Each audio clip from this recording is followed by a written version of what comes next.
Breaking news చూస్తున్నాం. అన్నమయ్య జిల్లా మదనపల్లిలో దారుణం చోటు చేసుకుంది. ఒక 7 ఏళ్ల చిన్నారి పైన అఘాయిత్యం చేశాడు. చేసిన తర్వాత దారుణంగా హత్య చేసి ఆ బాలికని ఓ ఇంట్లోని డ్రమ్ములో ఉంచేశాడు ఆ నిందితుడు.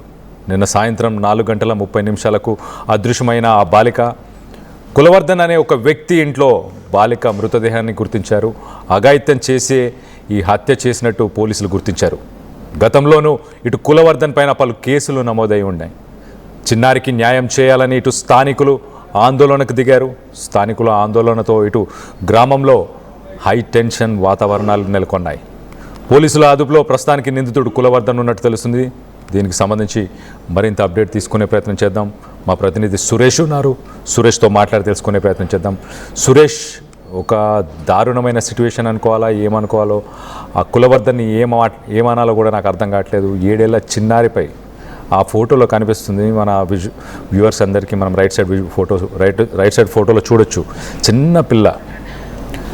చిన్న పిల్లలుగా కనిపిస్తున్నారు. చిన్న పిల్లలా కనిపిస్తుంది. అంత చిన్న పిల్లని ఈ కులవర్ధన్ మరి ఇంత దారుణానికి ఎలా పాల్పడ్డాడు? ఈ కులవర్ధన్ పైన గతంలో కూడా కేసులు ఉన్నాయి అని కూడా చెప్పుకొస్తున్నారు. మరి ఆ కేసులున్నా కూడా అలాంటి వ్యక్తిని ఎందుకు అరెస్ట్ చేయలేదు? పాత కేసుల్లో అతనికి శిక్ష పడలేదా? అసలు సిరీస్ ఆఫ్ ఈవెంట్స్ తెలుసుకునే ప్రయత్నం చేద్దాం.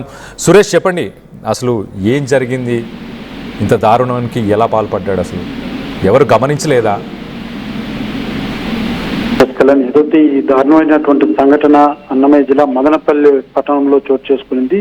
నిన్న ఈ బాలిక మిస్ అయినటువంటి పరిస్థితి ఉంది. అయితే తల్లిదండ్రులు పోలీసులు కూడా సమాచారం ఇచ్చారు.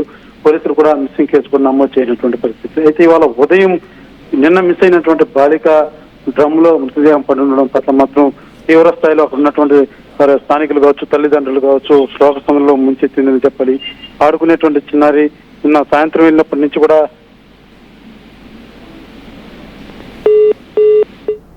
రైట్ సురేష్, మరొకసారి సురేష్ని కనెక్ట్ చేసుకునే ప్రయత్నం చేద్దాం. సో మొత్తం మీద నిన్న సాయంత్రం 4:30 ఈ సంఘటన చోటు చేసుకుంది. ఒకసారి అసలు స్థానికంగా ఇప్పుడు ఎలాంటి పరిస్థితులు నెలకొన్నాయి, అక్కడ ఏం డిమాండ్ చేస్తున్నారు గ్రామానికి సంబంధించిన వ్యక్తులు కానీ ఫ్యామిలీ మెంబర్స్ కానీ, ఒకసారి వాళ్ళ మాటల్లోనే ఒకసారి అక్కడ సిచ్యువేషన్ చూసే ప్రయత్నం చేద్దాం.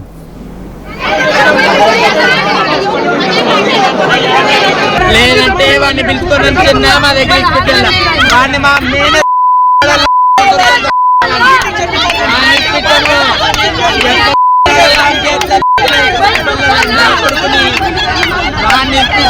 ఈ రోజు లేదు.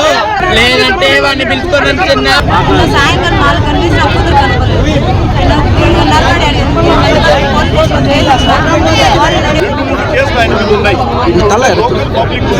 అతన్ని చూసి భయపడేవాడు.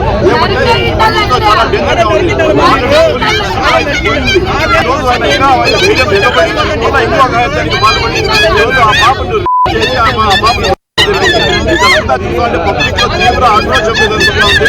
ఆ మనిషిని సగంగా ఫ్రీగా వదలడం కానీ తెలుస్తుంది. కాబట్టి ప్రజలందరూ ఇక్కడ అతన్ని ఖచ్చితంగా శిక్షించి వాళ్ళు ఏమంటున్నారంటే వాళ్ళ డిమాండ్ మమ్మల్ని అప్పగించండి, లేదంటే అతనికి కఠినమైన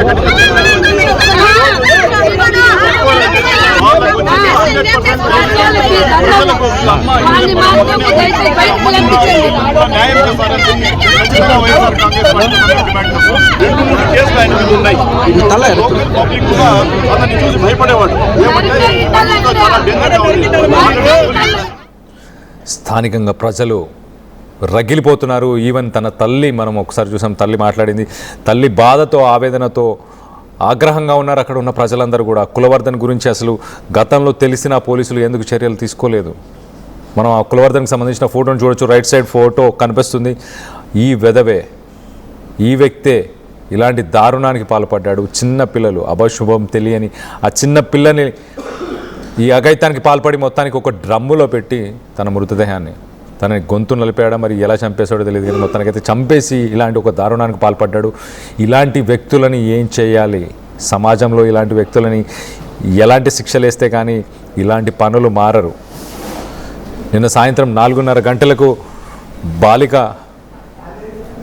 అదృశ్యమైపోయింది. ఇటు కులవర్ధన్ అనే ఒక వ్యక్తి తన ఇంట్లో బాలిక మృతదేహాన్ని పోలీసులు అయితే గుర్తించినట్టు తెలుస్తుంది. అఘాయిత్యం చేసి దాని తర్వాత హత్య చేసినట్టు పోలీసులు గుర్తించారు. సో చిన్నారికి న్యాయం చేయాలంటూ ఇటు స్థానికులు ఆందోళనకు దిగారు. మనం చూడొచ్చు అక్కడ స్థానికులు చాలా ఆగ్రహంగా ఉద్రేకంగా ఉన్నారు. ఇటు కులవర్ధన్ని పోలీసులు అదుపులో తీసుకున్నారు కాబట్టి కులవర్ధన్ బతికిపోయాడు. కానీ స్థానికులు కానీ గ్రామస్తుల చేతిలో కనుక దొరుకుంటే కనుక పరిస్థితులు వేరే రకంగా ఉండేది. ఎలా చేయాలనిపిస్తుందో నాకు అర్థం కావట్లేదు. పోలీసులు ఇన్ని చట్టాలు, పోక్సో కేసులు ఇన్ని వచ్చిన తర్వాత కూడా సరైన అవగాహన లేక, వాళ్ళకి చట్టం మీద భయం లేక ఇలాంటి సంఘటనలకు పాల్పడుతున్నారా?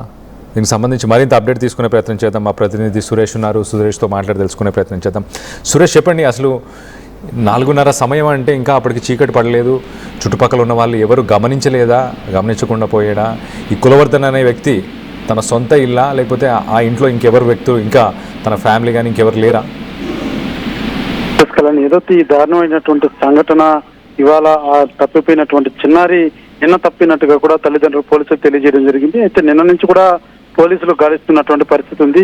ఈ గాలింపు చర్యల్లో భాగంగానే సీసీ కెమెరాలు కూడా పరిశీలించారు. ఈ నేపథ్యంలో ఏదైతే ఒక ప్రాంతంలో ఇతను ఎవరైతే నిందితుడు ఉన్నాడో ఇతను ఆ పాపను తీసుకెళ్తున్నట్టుగా కూడా సీసీ కెమెరాలో గుర్తించి అనుమానం వచ్చి ఆ ఇంటికి ఇవాళ ఉదయం తన ఇంటికి వెళ్లి సోదాలు నిర్వహించినటువంటి పోలీసులు ఒక్కసారిగా ఒక కంగు తిన్నటువంటి పరిస్థితి అని చెప్పాలి. ఎవరైతే ఆ చిన్నారిని అతి దారుణంగా అతను చంపి ఆ యొక్క ఏదైతే డ్రమ్ ఉంటుంది, వాటర్ పోసేటువంటి డ్రమ్ములో కుక్కి ఆ చిన్నారిని వేసినటువంటి పరిస్థితి చూసి ఒకసారిగా పోలీసులు కూడా కంగుతున్నటువంటి పరిస్థితి. అయితే స్థానికులంతా కూడా పెద్ద ఎత్తున ఎవరైతే నిందితుడు ఉన్నాడో అతను పోలీసులకు కస్టడీలో పెట్టుకోవడం కాదు, అతను జైలు పంపించడం కాదు, మాకు హ్యాండ్ ఓవర్ చేస్తే మేము చేస్తామంటూ కూడా పెద్ద ఎత్తున ఆ యొక్క కాలనీ వాసులంతా కూడా ఆ ఇంటి వద్దకు చేరుకోవడం జరిగింది. ఆ బాడీని కూడా ఏదైతే ఆ చిన్నారి మృతదేహాన్ని కూడా వెలుగు తీసేందుకు కూడా మీరా ఆ స్థానికులంతా కూడా ఒప్పుకోనటువంటి పరిస్థితి ఉంది. ఎందుకంటే అతన్ని తగిన శాస్తి జరగాలి, ఇంత చిన్నారిని ఇంత అమానుషంగా చిన్నారి పట్ల ఈ రకంగా అతి దారుణంగా చంపినటువంటి వ్యక్తిని ఏదో చట్టాల పేరుతోటి కూర్చోబెట్టి మేపడం సరైనటువంటి పద్ధతి కాదు, తగిన రీతిలో మేము బుద్ధి చెప్తామంటూ కూడా స్థానికులు పెద్ద ఎత్తున నిరసన కూడా చేసినటువంటి పరిస్థితి. ఎవరే కూడా పోలీసులు ఎంత సర్ది చెప్పినా కూడా అక్కడి నుంచి పోకుండా ఉదయం నుంచి కూడా బెటాయించుకున్నారు. ఆ ఇంటి వద్దే కూర్చున్నారు. బాడీని బయట తీయడానికి లేదు, నిందితుడిని మాకు అప్పచెప్పాలంటూ కూడా పెద్ద ఎత్తున నిరసన వ్యక్తం చేసినటువంటి పరిస్థితి. అయితే ఈ యొక్క సంఘటన మాత్రం మదనపల్లిలో తీవ్ర విషాదాన్ని నింపిందని చెప్పాలి. ఆడుకునేటువంటి చిన్నారి నిన్న వెళ్ళింది, ఏం జరిగిందో తెలియదు, ఎలా అతను ఎలాంటి మాయ మాటలు చెప్పి ఆ చిన్నారి తీసుకెళ్లాడో ఇంకా పూర్తిగా తెలియదని చెప్పాలి. అయితే పోలీసులు ఈ కేసు సంబంధించి పూర్తి స్థాయిలో దర్యాప్తు చేస్తున్నారు. అయితే నిరసన వ్యక్తం చేస్తున్నటువంటి స్థానికులు కావచ్చు, తల్లిదండ్రులకు కావచ్చు, స్థానిక ఎమ్మెల్యే అసెంబ్లీలో నుంచి ఫోన్ చేసి ఖచ్చితంగా మీకు తగిన న్యాయం చేస్తాము, పోలీసులు ఈ యొక్క కేసును చాలా సీరియస్ గా తీసుకున్నారు, పూర్తి స్థాయిలో దర్యాప్తు చేస్తామంటూ కూడా తెలియజేసినటువంటి పరిస్థితి ఉంది. అయితే తల్లిదండ్రులు మాత్రం మాకు అప్పచెప్పాలి, మీ పోలీసులు లేకపోతే కోర్టులు ఇలాంటివి కూడా ఏది మాకు అవసరం లేదు, అతను మాకు అప్పచెప్పండి అంటూ మాత్రం తీవ్ర ఆవేదన వ్యక్తం చేస్తున్నటువంటి పరిస్థితి ఉంది. మదనపల్లి వ్యాప్తంగా కూడా, మదనపల్లి పట్టణం అంతా కూడా ఒక్కసారిగా ఈ సంఘటన చాలా తీవ్ర విషాదాన్ని నింపింది, పెను సంచలనం కూడా మారిందని చెప్పాలి. ఎందుకంటే అంత చిన్నారిని ఎవరైతే ఈ నిందితుడు ఉన్నాడో గతంలో కూడా ఇదే రకంగా ఏదైతే కొంత మద్యం సేవించి, ముఖ్యంగా గంజాయి లాంటిది కూడా సేవించి వికృత చేష్టలు చేసేవాడు. అనేక సందర్భాల్లో కూడా ఇప్పుడున్నటువంటి వాళ్ళంతా కూడా భయాందోళనకు లోనైనటువంటి పరిస్థితి ఉందంటూ కూడా స్థానికులు తెలియజేస్తున్నటువంటి పరిస్థితి ఉంది. నిన్న కూడా ఇదే రకంగా అతను గంజాయి సేవించి ఉన్నాడు అనేసి కూడా కొంతమంది స్థానికులు కూడా తెలియజేస్తున్నటువంటి పరిస్థితి ఉంది. అయితే ఖచ్చితంగా ఇతనికి తగిన శిక్ష విధించాలి, లేని పక్షంలో మాత్రం మేము ఎవరూ ఉపేక్షించేది లేదంటూ కూడా స్థానికులుగా ఉన్నటువంటి ప్రజలంతా కూడా తీవ్ర ఆందోళన వ్యక్తం చేస్తున్నటువంటి పరిస్థితి మాత్రం ఆ ఇంటి వద్ద నెలకొందని చెప్పాలి. కళ్యాణ్,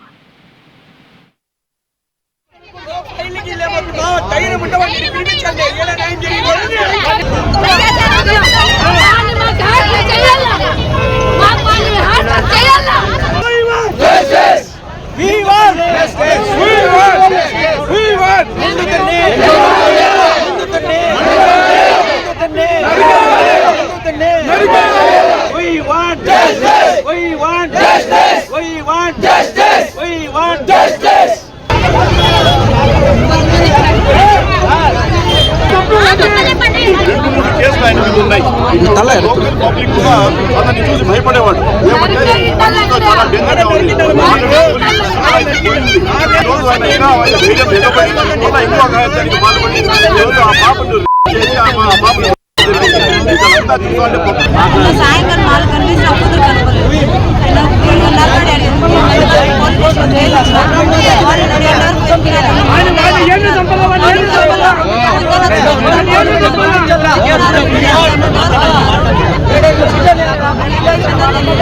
వాడిని నాకు